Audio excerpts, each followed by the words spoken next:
Nova Estela Ciência e Debate, um programa da TV PUC São Paulo, um programa que conta com apoio da área de História da Ciência, da PUC, uma área que já tem mestrado, doutorado, pós-doutorado, que já recebeu aqui no nosso Nova Estela visitantes da Inglaterra, de outros países, e que traz a cada semana um convidado para debatermos algum tema da ciência, da história, do presente, do passado, né, de onde viemos, para onde vamos, e que hoje tem um convidado que não é da PUC, mas é um convidado muito especial, o professor Pierluigi Piazzi, que muitos dos nossos telespectadores já conhecem de longa data, né, ele teve mais de 100 mil alunos em cursinho, inclusive eu, né, lá nos idos anos 70, ainda da não saudosa, que não voltará à ditadura militar no Brasil, mas naquela época ela estava ativa e atuante, e eu fui aluno no cursinho Anglo, aqueles momentos que fazem a cabeça da gente, em todos os sentidos, do professor Pierre. Até aproveito para relatar, por estarmos justo no Nova Estela, com História da Ciência do apresentador, né? Eu me encaminhei à física, né? Hoje eu trabalho em História da Física, por influência do Pierre, né? Então ele influenciou em todos os sentidos aquela juventude que ia ao cursinho, né, para adentrar as universidades, porque eu estava com uma queda muito grande pela física, né, até pelas aulas do Pierre, do professor Pierre, e minha mãe chegou para mim, né, a Ida Shemame, né, mãe judia, e perguntou: mas você vai viver do quê se você fizer física? Né? E eu fui lá, eu tinha que fazer uma entrevista para o jornalzinho Trampolim, né? E o Pierre me respondeu: olha, se você quiser fazer física, eu acho que você tem que fazer física, mas para sobreviver você pode vender livros, né? 20 anos depois, ele com a editora Aleph, eu com a Livraria Belas Artes, a gente se encontrou aí para vender livros e tal, como ele havia profeticamente proposto, e eu aceitei. Então, é um companheiro de histórias editoriais, ensino, e que, na verdade, eu acho que um dos temas que nos aproxima, Pia, é a questão da leitura, né? Um tema difícil no Brasil, né? Um tema o brasileiro não lê, o pessoal fala, e, na verdade, os números mostram que não lê mesmo, né? É a leitura que Monteiro Lobato promoveu para cá, país, acho que a população tem um crescimento geométrico durante algumas décadas, agora acalmou, graças a Deus, mas teve um crescimento geométrico e a leitura não teve, né? Outros países no mundo, mesmo países com dificuldades econômicas, tiveram um boom da leitura que acompanhou as mudanças, né?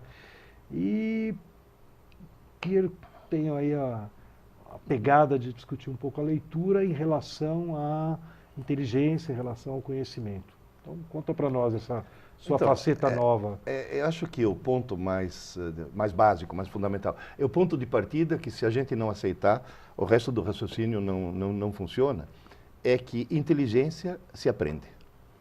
Apesar de todas aquelas ideias que existiam antigamente de que o sujeito, a inteligência tem uma componente genética, por exemplo, mas filhos de pais inteligentes são mais inteligentes. Aí foram descobrir que mesmo que adotivos.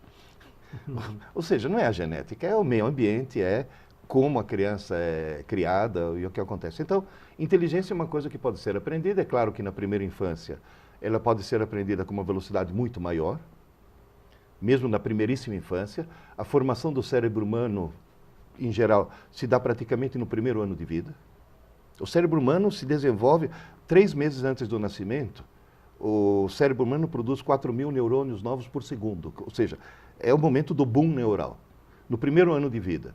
E existe, inclusive, uma história que demonstra isso daí, quando uma revista francesa chamada La Recherche foi processada pela Associação de Astrólogos lá franceses, porque ela publicou um artigo, uma matéria muito interessante, dizendo que a astronomia é ciência e a astrologia é superstição. Então eles foram processados. Para se defender, o que a revista fez? Mandou pesquisar um monte de gente em termos de profissão, trabalho, inteligência, talento, vocação, e a revista demonstrou que, tabulando em função do signo, a média de todos os signos era exatamente a mesma. Ou seja, não havia uma sobressalência muito grande. Menos de uma coisa. No QI, no teste de QI, Os nascidos em Capricórnio, Aquário e Peixes tinham um QI mais elevado do que os outros 9 signos, que obviamente não era influência dos astros. Foram investigar por quê. Porque os nascidos em Capricórnio, Aquário e Peixes, na França, nascem no inverno. No inverno faz muito frio e os pais saem menos de casa. E ficam mais tempo com o nenê. E só o fato de, mesmo nas primeiras semanas de vida, o nenê ter tido mais amor, mais carinho e mais estímulos, faz com que intelectualmente ele se desenvolva mais. Agora, é claro que esse desenvolvimento é muito rápido na infância, mas mesmo um adulto, mesmo alguém de cabelos brancos, tem condições de ficar cada vez mais inteligente, com uma lentidão um pouco maior, mas cada vez mais inteligentes. Por quê?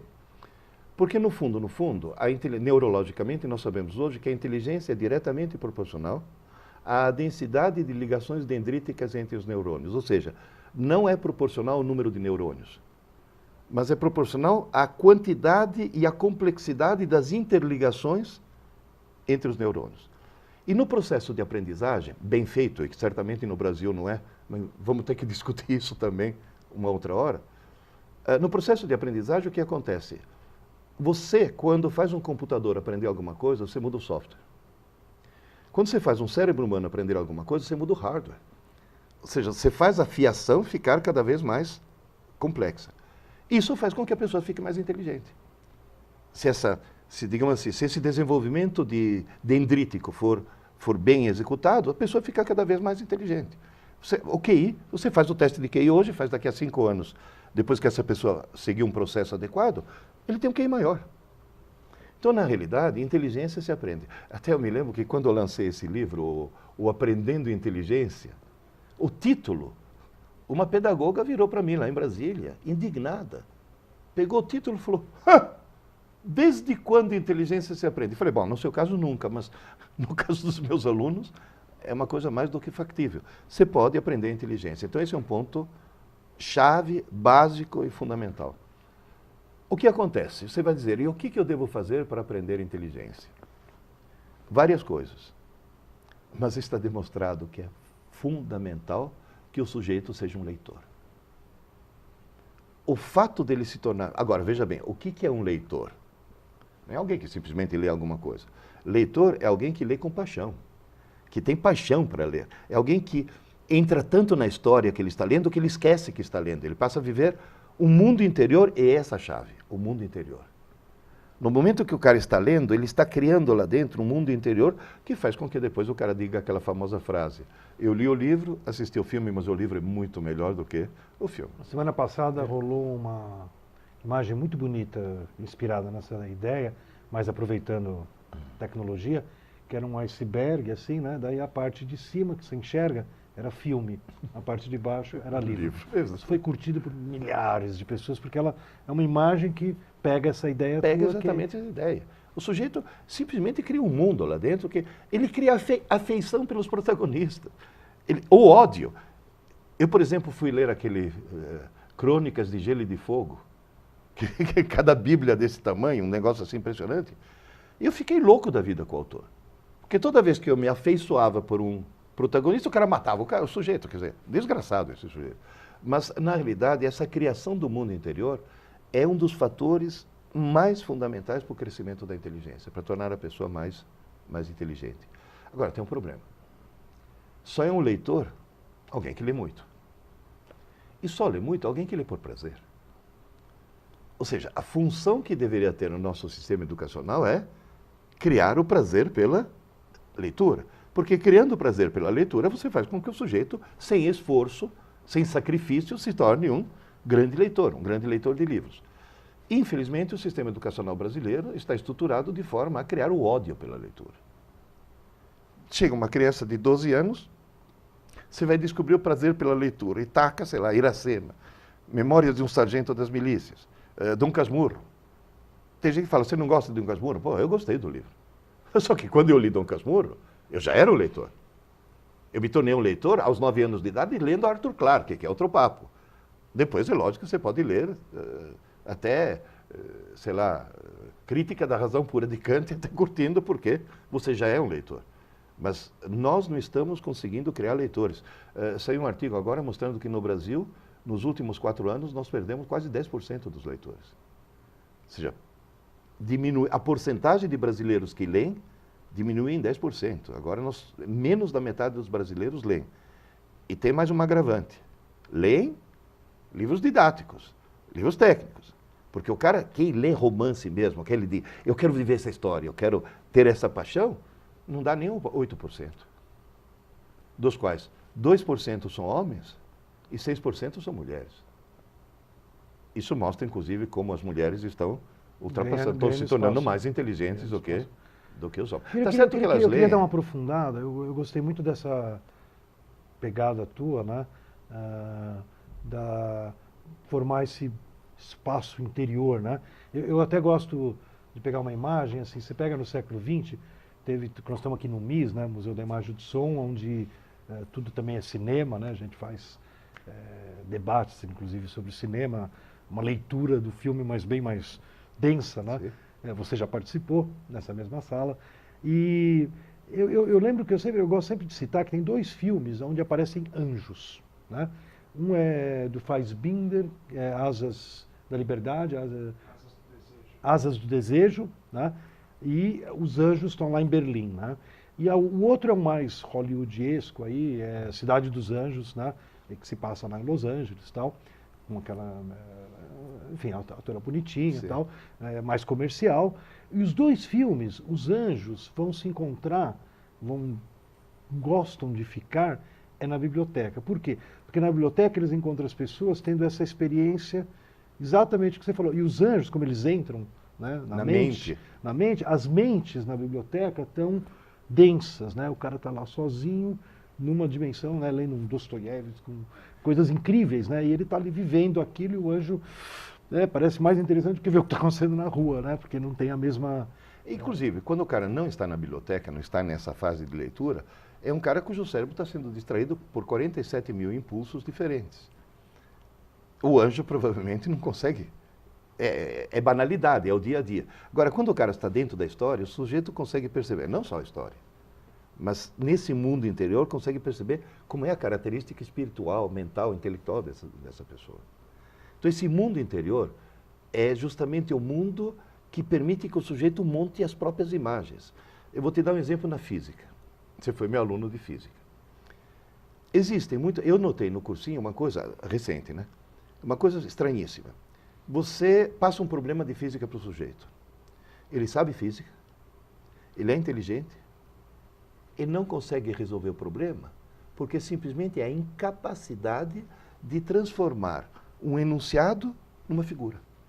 Ele não consegue imaginar a situação física a partir de um texto. É uma coisa impressionante, porque o sujeito, justamente por não ser um leitor, não criou desde criança esse hábito de criar o mundo interior. Teve até um aluno que fez uma piada, que eu vou contar uma piada do aluno, mas é uma piada emblemática. Ele disse, ele estava lá no cursinho, quando a gente passa entre as carteiras para ver os caras resolvendo os problemas, né? E, lá pelas tantas eu parei perto de um deles e falei, olha, para de equacionar. Ele falou, por quê? Eu falei, porque se você equacionar, você vai demorar 10 minutos para resolver esse teste. E a FUVEST te dá 3 minutos. Então tenta o caminho mais rápido. Ele falou, qual é o caminho mais rápido? Se não equacionar, como é que eu acho a resposta? Eu falei, usa a imaginação. Você não está vendo o que diz aí? Um carro ultrapassa um trem, está vendo? Ele falou, tô. Fecha os olhos, imagina um trem. Ele falou, não dá, está escuro. Ou seja, ele fez uma piada, mas é uma piada que se aproxima muito do que acontece. Tanto é que tem um estudo que mostra que qualquer criança colocada à frente de uma tela, seja de computador, de televisão, antes dos 4 anos de idade, acaba desenvolvendo essa forma branda de deficiência mental. A deficiência de não conseguir montar imagens interiores, de tanto receber a imagem pronta, e não através de uma descrição de um texto, ela não consegue mais criar isso. Isso faz com que a inteligência não se desenvolva tanto quanto deveria se desenvolver. A leitura é um dos fatores mais primordiais, não é único, mas é um dos fatores mais primordiais para o desenvolvimento da inteligência. Isso é fundamental. E você tem apresentado isso? Como é que tem sido a reação aí dos educadores? Olha, eu tenho tido quem gosta muito do que eu falo são os educadores, os professores, tá? Menos os professores de literatura. Porque quando eu critico a introdução dos clássicos, eles ficam indignados. Como? Eu falo, não, mas espera aí, vocês estão chegando na hora errada.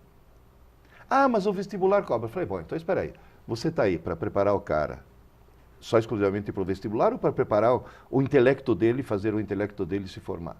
Eu fui numa escola no interior de São Paulo que fiquei surpreso. Todos os alunos lendo, uma coisa assim fantástica, né? Aí eu cheguei na escola e falei, mas Qual é o segredo? qual é o segredo? Ele falou, adotamos Harry Potter. É simples. Sem dúvida. Eu falo, depois Nós disso... inauguramos, na época que a Cláudia Costinha era secretária da Cultura aqui do Estado de São Paulo, inauguramos quase 100 bibliotecas nas pequenas cidades. E a ideia sempre foi montar um acervo básico, em torno de 1000 livros, né? Depois pode crescer, tudo, mas vamos dizer assim, tinha pouco recurso, né? E é muita carência, né? Então eram os 1000 livros e a gente incluiu assim, quer dizer, umas certas obras clássicas, bastante obras de referência, história, geografia e tal. A parte didática a gente não tinha que se preocupar, porque isso a escola compra por outro caminho, né? Mesmo a escola pública. E bastante literatura, incluindo essa literatura pop, essa literatura que pega e tal. E deu super certo. Quando a gente abria, né, cortava fita e tal, e eu sempre preparava a criançada que estava lá esperando para bagunçar. Eu aprendi com umas meninas que foram a Operação Vagalume, elas iam pela Amazônia e punham uma lona, enchiam de livrinho para as crianças, mandavam as crianças primeiro ficar jogando para cima. Por quê? Porque como o pessoal não está acostumado a ler, como você falou, com paixão, tudo, na verdade, as pessoas têm uma certa ideia da biblioteca, um tipo templo, assim, que você não pode, sagrado, você não pode tocar. E essa era primeiro uma catarse de colocar as crianças jogando para cima e tal. E até às vezes, como tinha as autoridades competentes do município, às vezes vinha até algum representante da área militar falando para mim, ô professor, vai devagar com essa ideia de jogar para cima, porque a gente tem que cuidar da ordem da biblioteca, né?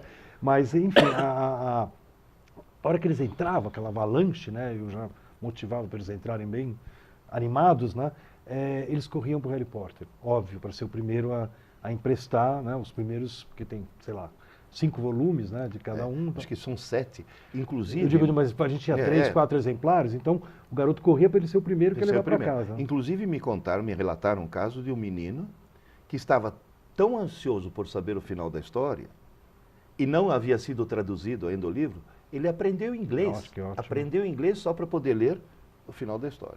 E no fundo é uma coisa análoga que aconteceu comigo. Quando Isaac Asimov, depois de 19 anos de silêncio, resolveu publicar mais um livro da série Fundação, que ele publicou só os 3 primeiros, eu estava em Nova York, há muito tempo atrás, com inglês catastrófico, aí eu vi o livro, falei, eu vou comprar. No avião eu li, eu acho que entendi a metade. Depois de um certo tempo eu reli, entendi 3/4. Depois eu li inteirinho e a partir desse dia eu sou fluente lendo em inglês, como se eu estivesse lendo em português aliás, ou em essa italiano. É uma vantagem da escrita, né? A gente aprende as línguas muito mais fácil para ler do que para falar. Sim. Obviamente que deve envolver na tua abordagem cerebral deve envolver alguns softwares e hardwares mais complicados, né? Mas para ler, né, eu me lembro que eu já li inglês para estudar na universidade, né? E quando eu fui morar no Canadá, no começo no Canadá inglês, né, eu apanhei muito com a língua falada, apesar de ter um repertório na língua... Tipo, inclusive, quando a gente lê, a gente desenvolve o repertório passivo. E quando a gente fala, tem que usar o ativo. E são regiões diferentes do cérebro. Então, você vê uma palavra escrita em inglês, você sabe o que ela significa. Mas quando você vai falar, você quer falar o mesmo significado, a palavra não vem. Porque é outra região do cérebro que o vocabulário ativo e o vocabulário passivo são regiões bem diferentes. E aí você percebe que quanto mais o sujeito lê, mais ligações entre os neurônios acaba criando e mais inteligência. Fora o fato que, do ponto de vista cultural, aí a coisa, não vamos nem discutir do ponto de vista cultural. Tem uma pesquisa, né? que eu li uma vez, não lembro de qual país que foi na Europa, que eles detectaram o seguinte: se você levar uma classe de alunos, né, para visitar um museu, para assistir um filme, os alunos que têm o hábito da leitura, em contrapartida com os que não têm, quando você pede para comentar o que eles viram, o que eles assistiram, né, uma peça de teatro, tudo, é uma elaboração bem maior aqueles que têm o hábito da leitura. Então eu sempre puxava assim, ainda mais como livreiro, tudo, sempre falava que a leitura, né, que nem antigamente a filosofia era a mãe do conhecimento, a leitura, de certa forma, ela é a mãe das artes no mundo moderno, porque as pessoas, é claro, eu não quero que elas fiquem só na livraria, né? Eu era, Belas Artes já era do lado do cinema, já disse que eu dependia do cinema e também. E o próprio nome, né? O próprio nome. No final, quando o cinema caiu, a gente caiu junto e tal. Então, claro que a gente era uma parceria cinema-literatura. Mas eu acho que essa pesquisa tem um fundamento. Você não acha? Quer dizer, vai na linha do que você está falando. Quer dizer, a pessoa que tem um repertório de leitura, ela consegue receber informações até de uma televisão, né? Então a gente não gosta nem de pôr muito na conversa. Na realidade, veja bem, a Organização para a Cooperação e Desenvolvimento Econômico, ela faz de 3 em 3 anos um exame chamado PISA. Pegam jovens de vários países, submetem a vários tipos, um questionário e vários tipos de exame. E eles pegam depois a fatia, em cada um dos países, a fatia dos jovens que tiveram os melhores resultados. E aí, 2 fatores foram levantados assim indiscutíveis. Um fator número 1 é, quanto menos tempo o cara passa na frente da internet, mais ele tem um bom resultado escolar. Você vai dizer, mas a internet é uma fonte de informação. O Google, eu não viveria sem o Google. Aliás, outro dia descobri que o Google é mulher. Porque ele não espera você terminar a pergunta, já te dá a resposta. Isso é típico feminino. Mas, na realidade, o problema não é tanto a internet durante muito tempo. É que a internet rouba o tempo que o sujeito poderia ter lendo, estudando e tudo mais. E outro fator que achei maravilhoso é os melhores alunos são aqueles que dizem que leram muitos livros não indicados pela escola. Essa componente do não indicados pela escola que acho que é fundamental. Porque justamente a escola cria uma obrigatoriedade que acaba inibindo. Então, mas na verdade, foi feita uma pesquisa parecida com essa que você falou, na cidade de Washington, né? E, inclusive, eles analisaram quais eram os alunos da cidade de Washington que ganhavam as melhores posições na hora de entrar nas universidades, né? E descobriram lá um bairro em particular que era a origem dos tops, né? E daí foram, aquelas coisas, pesquisa bem feita, tal, alguma universidade lá que fez, foram indo, o que eles descobriram? Que tinha inclusive tinha uma parte da comunidade que era judaica, outra não, já, tal, que os pais decidiram, que criou uma tradição já de várias gerações, de que quando chega as férias, que eu te falo, daí que pega bem a tua ideia do prazer, né? Ali havia uma espécie de delírio do que eu vou ler nas férias. Cada criança, cada jovem estabelecia, eu vou ler 5 livros que vão ser esses aqui, né? Daí o vizinho, ele virou, era um bairro onde, você entende que nem nas férias eu vou jogar bola, entendeu? Vou paquerar mais, tem mais tempo, você falou.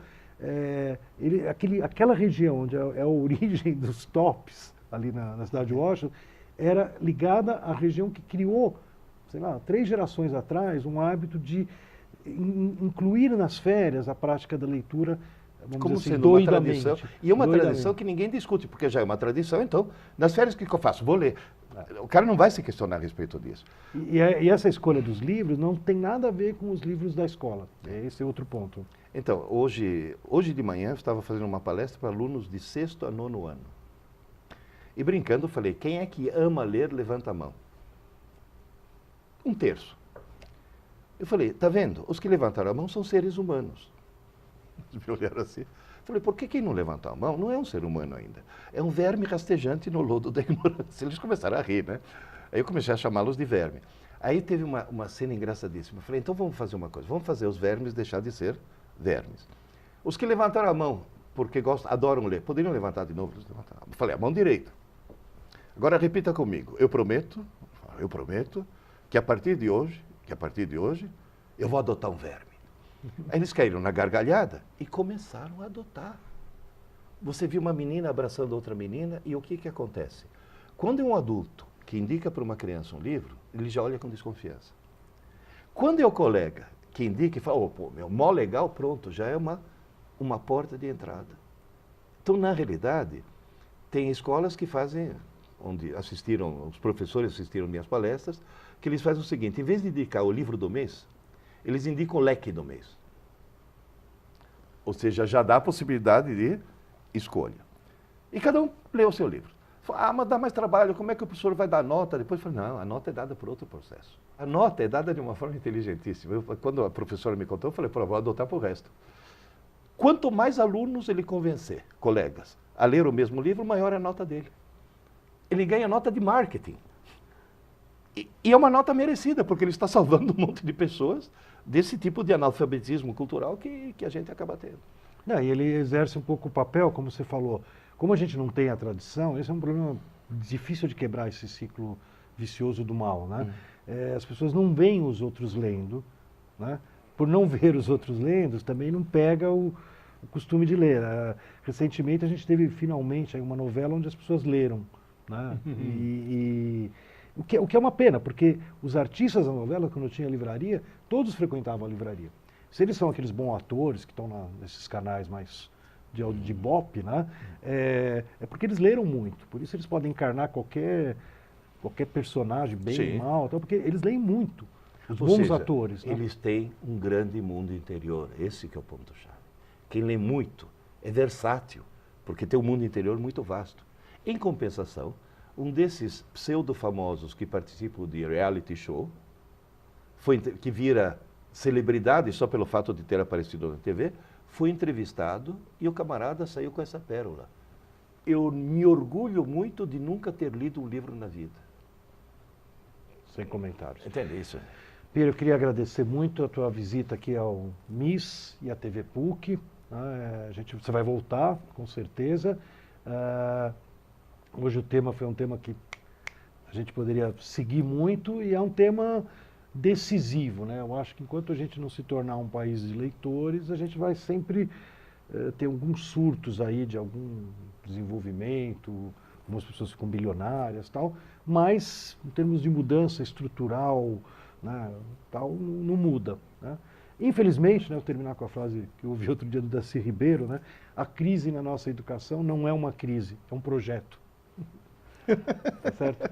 Então, Nova Estela, esse debate se despede. Hoje um papo muito bacana com o Pierluigi Piazzi sobre a leitura e a inteligência, esperando que algumas estrelas novas apareçam nas mentes e a gente consiga novamente, como na Renascença, enxergar um novo horizonte.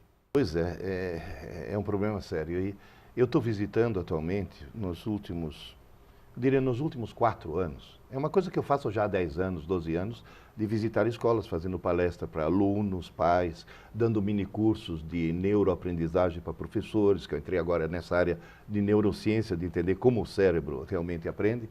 Mas nos últimos 4 anos eu tenho visitado centenas de escolas. Eu passo mais tempo no avião do que na minha cama. Centenas e centenas de escolas. E eu vou declarar, assim, publicamente, que a educação brasileira está numa situação catastrófica. Numa situação realmente catastrófica. Pelo seguinte, a educação antiga, aquela pela qual você passou, pela qual eu passei, o sistema educacional antigo, era um sistema que tinha muita coisa boa e algumas falhas. Mas aí eles resolveram reformular. O que eles fizeram? Mantiveram as falhas e eliminaram as coisas boas. Então, na realidade, nós estamos agora perdidos. Tanto é que não existe controle de qualidade sem auditoria externa. Então não me venha o governo com o IDEB subiu, tudo isso é autoavaliação, quer dizer, é o Brasil se autoavaliando. Agora, na hora que você faz uma avaliação externa, que é o famoso exame PISA, PISA, que é aquele exame que acontece, para quem não sabe, de 3 em 3 anos, que avalia alunos de 15 anos de idade de vários países e fazem o ranking educacional, o Brasil está piorando cada vez mais. Em 2003, de 39, nós estamos no 38. Na posição 38 de 39 países. Eu sempre brinco porque o 39 era a Tunísia. Eu até coloquei num dos meus livros. O título era Ainda bem que existe a Tunísia. Em 2006, vieram mais países e fomos empurrados para baixo. Passamos de 38 para 52. Mas continuamos acima da Tunísia. Em 2009, passamos para 57. E a Tunísia passou a gente. E agora, em 2012, que saiu o resultado recentemente, foi publicado o resultado, finalmente melhoramos, porque conseguimos ultrapassar a Tunísia de novo, mas sempre estamos no fundo do poço. Você vai dizer, professor Pierre, qual é o grande equívoco, qual é o grande problema que existe na educação? Primeiro, essa nova pedagogia que é uma desgraça total e absoluta.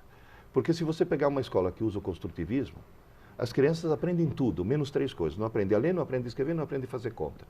Tanto é que todas as escolas construtivistas de São Paulo estão falindo. E todas as escolas que mantiveram o sistema tradicional estão crescendo. Então isso já é um problema terrível.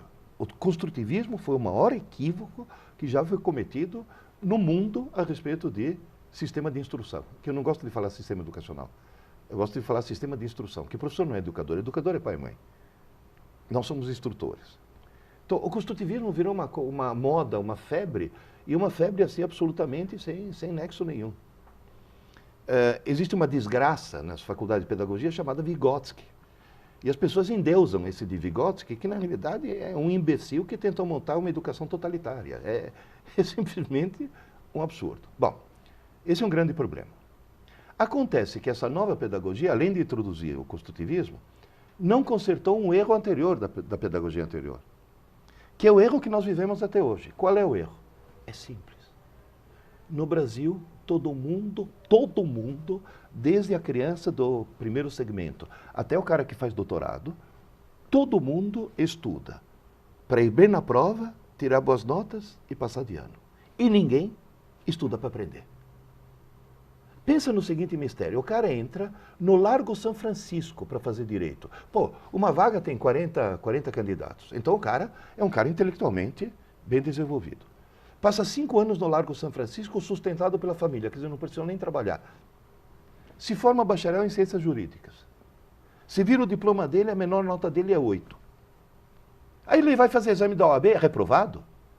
Num exame que cobra simplesmente aquilo que ele estudou durante 5 anos. Você vai dizer, mas o que aconteceu? Simples.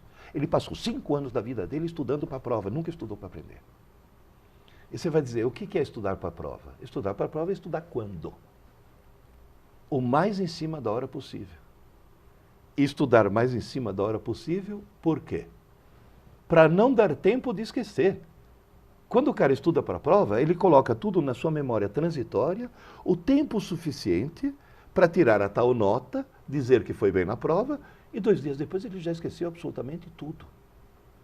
Então, essa brincadeira, e o pior de tudo, que as autoridades de ensino são tão imbecis, que obrigam a escola a publicar um calendário de prova e obrigam a escola a dizer o que vai cair. Ou seja, estão pedindo, olha, não estuda para aprender não. Dá uma rachada na véspera, passa a noite tomando Coca-Cola com café, e aí você vai bem na prova, e ponto final. Então, esse é o câncer do sistema educacional brasileiro. Quando lancei esse livro daqui, o Aprendendo Inteligência, agora são 4. Nós vamos para a nossa câmara. Mas quando eu lancei esse livro, esse primeiro, Aprendendo Inteligência, um monte de gente veio falar comigo, professor, como é que eu nunca pensei nisso? O senhor falou óbvio. Ou seja, brasileiro não sabe estudar. Por isso é que nós somos um dos piores sistemas educacionais do mundo. Você vai dizer, mas como é que faz para estudar? Você que fez cursinho comigo, você foi doutrinado com 5 palavrinhas mágicas que ficaram no teu inconsciente, que é o truque, que é aula dada, é aula estudada hoje. Lembra disso? Tarefa mínima, tarefa complementar. Aula dada é aula estudada hoje. O que acontece? Quando o sujeito tem as aulas, que é o primeiro passo, receber a informação. Depois da aula, o cara pega um lápis e trabalha em cima daquele material. E depois dorme uma boa noite de sono, aquilo vai ficar gravado para sempre. Porque, inclusive, é durante o sono REM, as neurociências mostram isso, que se dá a fixação das redes neurais que foram montadas durante o estudo. Então, na realidade, se o sujeito estudar pouco e todo dia, está feito na vida. A inteligência dele vai aumentando e vai tranquilamente. Agora, se o sujeito estudar na véspera da prova, o que ele faz? Entra na prova com um castelo de cartas na cabeça, tira até nota e logo em seguida, um assoprão qualquer, ele esquece absolutamente tudo.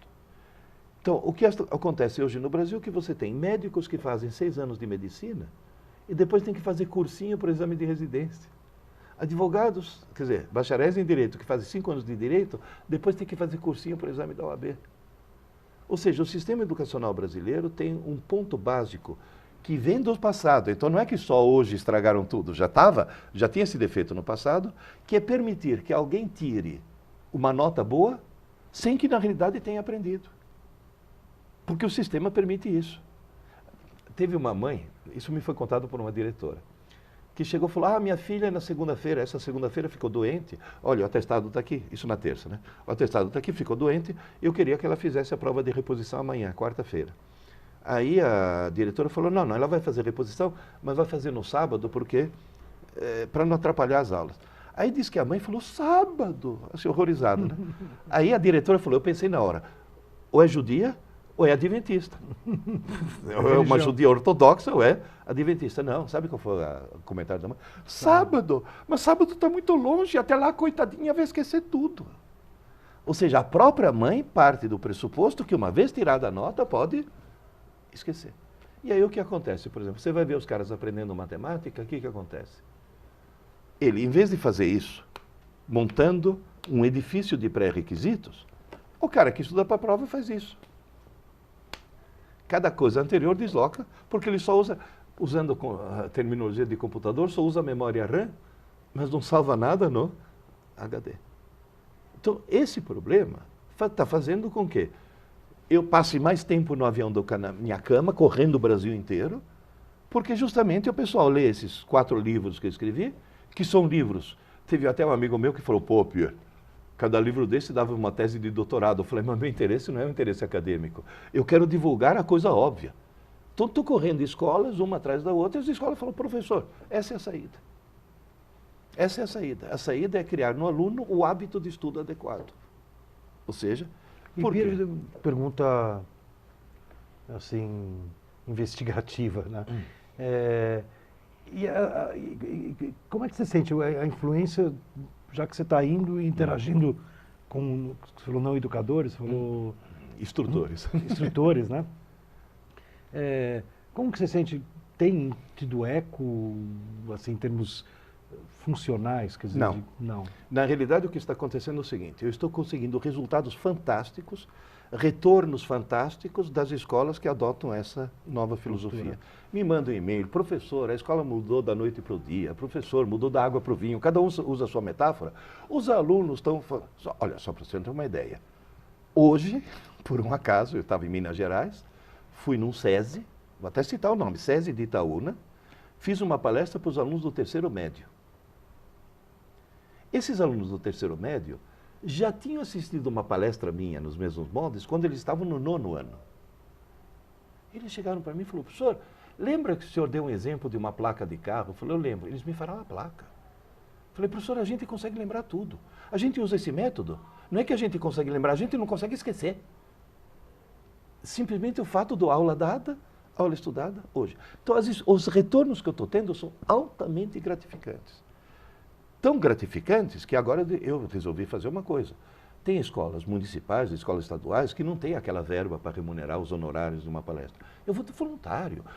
Se eu tenho tempo, eu vou lá. E aí você vê o brilho de esperança no olho do aluno da escola pública e fala, pô, se eu fizer isso, não preciso estar numa escola chique. Porque quem vai decidir o que vai acontecer sou eu. Um dos pontos onde eu bato muito, qual que é? Há uma diferença enorme entre aluno e estudante. Não é sinônimo. Aluno é alguém que assiste às aulas. Estudante é alguém que estuda. Assistir às aulas é coletivo e passivo. Estudar é solitário, é individual e ativo. Então, no momento que você faz o cara, depois da aula, virar estudante, quer dizer, durante a aula ele é aluno, mas depois da aula, no mesmo dia que tem o problema do sono REM, que grava tudo, depois da aula, virar estudante, ou seja, revalorizar uma coisa chamada tarefa, lição de casa. O melhor sistema educacional do mundo, segundo a OCDE, hoje a China está lá em cima. Mas é uma grande mentira. Porque em vez de seguir o critério dos outros países, que escolhem alunos casualmente, os chineses mandam os melhores. É lógico que eles têm resultados, é falseado o resultado. O melhor sistema educacional do mundo é a Finlândia. Eu fui para a Finlândia, o que está acontecendo? É a coisa mais simples do mundo. Finlândia, terra da Nokia. Da Nokia, exatamente. O primeiro celular popular no mundo. Na realidade, a Finlândia, pai e mãe trabalham, sempre. É um país muito feminista. Mais da metade do parlamento finlandês é feminino. É feminino. Quem faz as leis são as mulheres. O presidente da Finlândia é uma mulher, que faz questão de dizer que é presidente e não presidenta. O ministro da Educação da Finlândia é uma mulher. E a Finlândia só tem um segredo, mas é a coisa mais... Tanto é que os diretores das escolas brasileiras que foram assistir à conferência da ministra da Educação da Finlândia fizeram um papelão. Porque chegaram para ela e falaram, mas qual é o método que vocês usam? Ela falou, método? Vocês estão loucos. Cada um usa o que quiser, cada professor usa o que quiser. Porque se você só tem um martelo, tudo vira prego. Não, cada um usa a ferramenta que achar mais interessante. Você vai dizer, e qual é o segredo da Finlândia? Simples. As escolas, como não tem quem tome conta das crianças, e pai e mãe trabalham, as escolas são período integral, porém, só tem aula pela manhã. À tarde, eles deixam de ser alunos e viram estudantes. E fazem esporte também e outras atividades. Então, é o problema da lição de casa. É uma coisa tão elementar, tão simples, tão óbvia, tão boba. E, na realidade, não. Eu sempre falo, o ideal seria... Aqui na Hebraica, pertinho aqui do MIS, a gente criou After School, que a criançada tem os games, tem isso, mas tem o fazer lição de casa. A lição de casa é o ponto fundamental. Começou com a biblioteca, quando reformou, a gente criou umas áreas para fazer lição de casa e começou a ficar muito cheia, né? Porque, enfim, o clube, pela tradição judaica, que quer que o pessoal seja estudante, né? E daí tem uma área enorme, qualquer dia eu vou te levar para você conhecer, chama After School, que é no contraturno, né? No turno que o cara não está na escola. E fazendo palestras numa escola pública, as duas pedagogas da diretoria de ensino que vem com o construtivismo e tudo mais, parece que o senhor está inventando a lição de casa. Eu falei, não estou inventando a lição de casa, estou resgatando a lição de casa. Porque em 1956, eu sou imigrante, eu venho de uma família de imigrantes. Em 1956, por questões de logísticas da família se locomovendo, eu passei 2 anos num colégio interno em Taubaté. 2 anos. Colégio de padre. Taubaté? Em Taubaté. Você sabe qual era a rotina? De manhã a gente assistia aula junto, os externos e os internos, 5 aulas. A gente almoçava no colégio e aí o padre colocava a gente numa sala, como essa, num ambiente especial, onde cada um de nós tinha a sua escrivaninha. E nós passávamos 3 horas lá dentro, toda a tarde, sem poder conversar, sem poder dormir, sem poder perder tempo lendo gibi ou coisa desse tipo. 3 horas. E a gente fazia as lições do dia. As aulas daquele dia eram sedimentadas naquele mesmo dia. Quando eu fui fazer vestibular, eu fiz vestibular tardiamente. Eu já era casado quando fiz vestibular, já tinha filho. Com 24 anos de idade, eu fiz o vestibular. Eu me lembro nitidamente que algumas questões, algumas perguntas de vestibular, eu respondi com coisas que eu tinha aprendido naquela época, que nunca mais saíram do meu cérebro. Tanto é que eu tenho o testemunho de vários médicos que chegaram para... Um deles lá, não vou agora citar nome nem nada disso, né? Mas numa cidade de Santa Catarina, chegou para mim e falou, ele me encontrou no aeroporto, me abraçou, tá? Aquela alegria, falou, Pierre, eu fiz a melhor faculdade de medicina do Brasil graças a você, ele falou. Eu fiz um curso de medicina brilhante graças a você. Eu entrei direto na residência, sem cursinho, graças a você. Meus filhos... Eu falei, menos, para. Graças a você, né?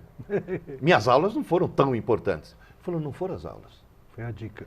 Foram as 5 palavrinhas mágicas. Aula dada, aula estudada, hoje. E é uma coisa tão absurdamente simples. Agora você me perguntou agora há pouco, e as autoridades de ensino estão percebendo que poderiam fazer uma mudança maravilhosa? Não, eles fogem de mim. Eles fogem de mim. As pedagogas têm raiva de mim.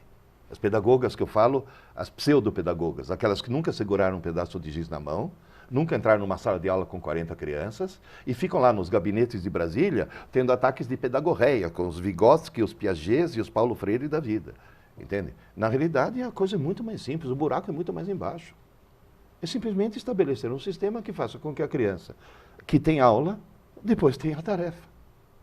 Porque tem escolas que nem tarefa passa. Você percebe? Um dos únicos acertos do novo prefeito de São Paulo, que o cara está metendo os pés pelas mãos em muita coisa, mas um acerto qual foi? Ressuscitar a lição de casa nas escolas municipais. Só que, mais uma vez, as ideias de Jerico quais são?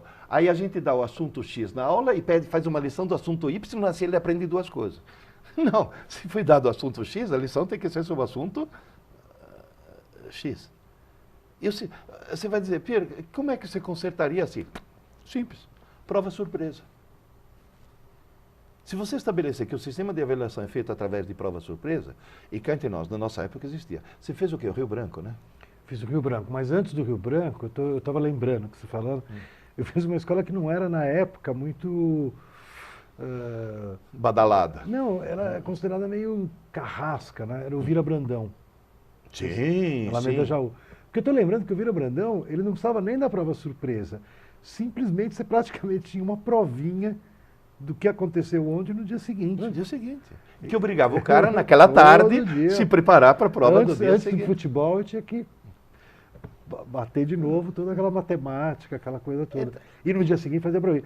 Essa provinha, você tem, imagina o número de provinhas que tinha, tá certo? Inclusive, eu até gostava assim, porque eu tinha uma brincadeira, quem entregava primeiro recolhia a prova dos outros. Era uma atividade. Eu adorava correr que nem doido para entregar a prova, para ficar recolhendo de um em um, naquela menina especial. Tal. Certo. Você foi bem? Aquela coisa toda. Mas você percebe, então, que o que acontece é o seguinte, vamos pensar... Mas o Vira Brandão era... Quando eu fui para o Rio Branco, relaxou. O Rio Branco tinha também, ainda tinha lição, tudo. Eu estou tentando lembrar se tinha prova surpresa, não tenho certeza. Mas deu uma relaxada. Porque você nunca ouviu uma frase assim? Arranque uma folha do caderno, guarde o material embaixo da carteira, é a prova surpresa. Entende? Esse que é o ponto. Eu Vira Brandão, eu fui fazer palestra recentemente lá. É uma escola fantástica. É aquela escola pequena, tá? Mas com uma tradição fantástica, né? Então, na realidade, você vai dizer, Pierre, como é que você reformularia tudo isso? Como é que você faria tudo isso? É simplesmente isso. Aula dada, aula estudada hoje. E, retomando um tema que nós já discutimos, muita leitura. Fazer a criança ler muito. E tirar um pouco da frente da tecnologia. Usar a tecnologia como algo a mais e não algo no lugar de. Porque tem escola, vamos colocar a lousa digital, vamos colocar o tablet, vamos colocar isso. Eu falei, gente, vocês estão criando um monte de próteses mentais que não são. Você tem que fazer fisioterapia no cérebro, não colocar uma prótese mental. E a fisioterapia é justamente essa. Faz o cara pegar um lápis, um papel e matar 10 exercícios de equação do segundo grau e o cara não vai esquecer nunca mais a equação do segundo grau. Então, esse é o sistema educacional que funciona. Mas eu acho que são questões bem complexas, né, para a gente analisar. Mas no caso da leitura em particular, você sabe que eu te falei, eu sou um adepto de tentar resgatar a leitura no mundo da internet, né? Porque eu entrei lá e peguei essa bandeira aí de doe um livro, troque o BBB por um livro, um monte de, né, viva a leitura e tal. E em torno disso vai criando uma corrente, né? Uma coisa que eu penso, eu acho assim, quer dizer, talvez em relação às 5 palavrinhas mágicas, não tem muito a ver com a tecnologia. Mas em relação à leitura, sabe o que eu vejo? Que às vezes a garotada está tão ligada no digital, e a gente começa cada vez a chegar do mundo aí, principalmente a língua inglesa, né? As versões digitais de tudo, né? Isso me dá uma certa animada, porque, por exemplo, quando eu andei pelo Brasil afora, como Tocantins, tal, projetos de leitura, tem uma época que eu estava em 5 estados, durante 4 anos, controlando 60 cidades em projetos de leitura. E muitas vezes eu ficava triste, porque eu ia na escola, lá onde a gente organizava tal atividade, e às vezes à tarde eu ia atrás, aproveitar lá no Tocantins, né? Aquele calorzão, tudo, ia ver onde é que estava a moçada, né? E muitas vezes eles estavam na Lan House, né? Daí eu falava, pô, se eu tivesse livro ali, né? Enfim. Mas aí que tá, tem um fenômeno muito estranho. O livro digital tem vantagens fantásticas. Mas desde que seja lido nesses novos leitores de livro, que são os que exigem que você tenha uma luz batendo na tela para refletir. Porque há um fenômeno neurológico que diz o seguinte, se você lê numa tela que emite luz, onde as cores fundamentais são RGB, que quando somadas dão branco, o mecanismo mental de processamento na retina, etc., é completamente diferente do que você ler num livro colorido, onde as cores fundamentais são CMYK, cian, magenta e yellow, cuja soma dá o preto. Ou seja, um você lê por adição, outro você lê por subtração. E aí você mostra que o que você absorve de uma leitura numa tela que emite luz, não dá nem 30% do que você absorve lendo em papel ou lendo nesses novos dispositivos que tem não uma tela, mas tem o electronic paper. Tanto é que são aqueles leitores que tem até um abajurzinho para o cara poder ler. E é uma experiência que eu fiz no cursinho, fiz essa experiência. Eu gerei um texto, uma lauda, e introduzi intencionalmente 30 erros de ortografia, de digitação, de concordância, de gramática, 30 erros. E aí, nos intervalos, eu chegava para os meus colegas professores, dava um lápis, um papel, o texto, e falava, vai, 5 minutos. Todo erro que você achar, anota no papel. Isso para muitos deles. Para outros, o que eu fiz? Tablet. Coloquei, naquela época nem tablet tinha, coloquei no computador da sala dos professores, mas no WordPad, não no Word. Ou seja, não tem corretor nenhum. Então o cara lia aquele texto e anotava. Bom, depois de juntar os dados, não é uma pesquisa científica muito rigorosa, mas descobri o seguinte, quem lia em papel, em média, o que encontraram 25 erros. Quem lia na tela, a média foi 8 erros. Tanto é que todo mundo já passou pela seguinte experiência. Você gera um texto, corrige no Word, corrige a gramática, corrige tudo, põe as vírgulas. Quando ele está perfeito, você imprime. Na hora que você pega a cópia impressa, fala, meu Deus do céu, como é que eu deixei passar? Pedro, novamente eu vou te interromper. Sim. A gente vai ter que voltar para... Agora que você entrou nessa parte da escrita, sem dúvida teria muita coisa interessante. Eu acho que você joga uma luz, já que a gente está falando da luz aqui, uma luz no fenômeno, né? Nova Estela, esse debate se despede hoje, um debate bastante oportuno e atual sobre os caminhos ou descaminhos da nossa educação, e semana que vem estamos juntos novamente.